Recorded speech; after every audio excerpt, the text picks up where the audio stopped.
పడుతున్నావు లోకేష్ గారిని చంద్రబాబు గారిని కలిసావా? ఇప్పుడైతే కలవాలనే వచ్చా. నేను సైకిల్ 40,000 మొత్తం ఖర్చులు బుర్చులు 60,000 ఖర్చు పెట్టుకొని వచ్చా. నాకేం లేదు, ఆయన వాళ్ళతో ఒక ఫోటో దిగాలని నా కోరిక. ఇవాళ కానీ రేపు కానీ మీ ద్వారాగా వాళ్ళకి అవకాశం ఇవ్వాలని. గతంలో ఎప్పుడైనా కలిసావా లోకేష్ గారు కానీ చంద్రబాబు గారు? 2009లో ఒకసారి కలిసా.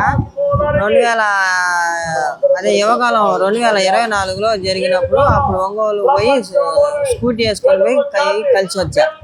ఏంటి నీ లక్ష్యం ఏంటి? ఇంత పార్టీలో ఇంత కష్టపడి చేస్తుంది లక్ష్యం ఏం లేదు, ఇంకా సార్తో ఫోటో దిగాలని నా కోరిక. అయితే సార్ హ్యాపీయా? అంతే, మాకు ఇబ్బంది లేదు. మొత్తం మా ఎంటర్టైన్షన్ వస్తున్నారు సారు. నాకు నెలకి 20,000 ఇస్తారు సారు. అభిమానంగా ఇంకా నన్ను బాగా చూసుకుంటారు మా ఎంటర్టైన్ సారు. నాకు 7 ఇల్లు కూడా కట్టిస్తున్నారు. 1 సెంటు కానీ 2 సెంట్లు కానీ పట్టా భూమిలో పిడుగురాళ్ళ టౌన్లో ఇల్లు కూడా కట్టిస్తామన్నారు. బాగుంది కూటమి ప్రభుత్వ పరిపాలన సంవత్సరకాలం. బాగుందనే నేను సైకిల్ యాత్ర మీద వచ్చింది ఇక్కడికి. కడప జిల్లా నాకు కొద్దిగా భయంగా ఉంటుందని నేను కడప అంటే ఫ్యాషనిస్ట్ ఏరియా అని భయంగా వచ్చిన.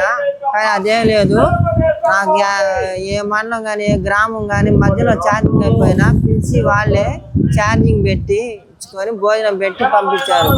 ఈ 4 మామిల 10,000 రూట్లో ఒక సబ్ స్టేషన్ ఉంది, జీ కోడూరు. అక్కడ సబ్ స్టేషన్ కాడ కూడా వాళ్ళు మన పార్టీ వాళ్ళే సబ్ స్టేషన్లో పిలిచిపోయి వాళ్ళు ఛార్జింగ్ పెట్టించి కడుపు నిన్న అన్నం పెట్టి ఒక 2-3 గంటలు పండుకొని మళ్ళీ ఆ నుండి 10,000 బయలుదేరి వచ్చా. మళ్ళీ 10,000 సార్ని కలిసి ఉదయం మళ్ళీ 10,000 మైదుకూరు రోడ్డు కాజీపేట రోడ్లో సబ్ స్టేషన్ ఉంది. ఆడ కూడా టీడీపీ వాళ్ళు ఉన్నారు సబ్ స్టేషన్లో జాబ్ చేసేవాళ్ళు. వాళ్ళు కూడా నాకు బాగా చూసుకున్నారు.